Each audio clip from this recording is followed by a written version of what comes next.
আসসালামু আলাইকুম। আমি doctor Mohammad Mahmud Hasan, consultant endocrinologist হিসেবে কর্মরত আছি ঢাকা মেডিকেল কলেজ হাসপাতালের এন্ডোক্রাইনোলজি বিভাগে। আজকে আমরা পুরুষের টেস্টোস্টেরন হরমোনের রিপোর্ট সম্পর্কে একটি গুরুত্বপূর্ণ আলোচনা করব।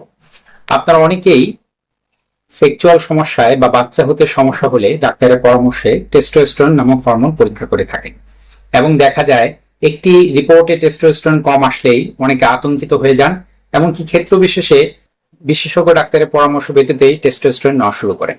অপ্রয়োজনে টেস্টোস্টেরনের ব্যবহার মারাত্মক পার্শ্ব প্রতিক্রিয়া সৃষ্টি করতে পারে, এমনকি শুক্রাণুর সংখ্যা কমে যেতে পারে। আজকে আমরা জানবো আপনার শরীরে পর্যাপ্ত টেস্টোস্টেরন থাকার পরেও কি কি কারণে টেস্টোস্টেরনের রিপোর্টে ভুলভাবে কম আসতে পারে।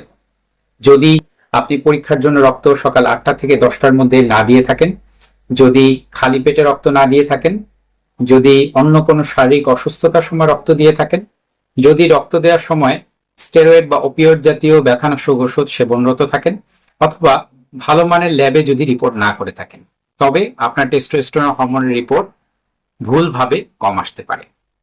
টেস্টোস্টেরন হরমোনের রিপোর্ট কম আসলেই আতঙ্কিত না হয়ে একজন এন্ডোক্রাইনোলজিস্ট বা হরমোন বিশেষজ্ঞ দেখান। হরমোনজনিত সমস্যা সঠিকভাবে যাচাই করুন। অপ্রয়োজনীয় অবৈজ্ঞানিক চিকিৎসা থেকে দূরে থাকুন। ধন্যবাদ।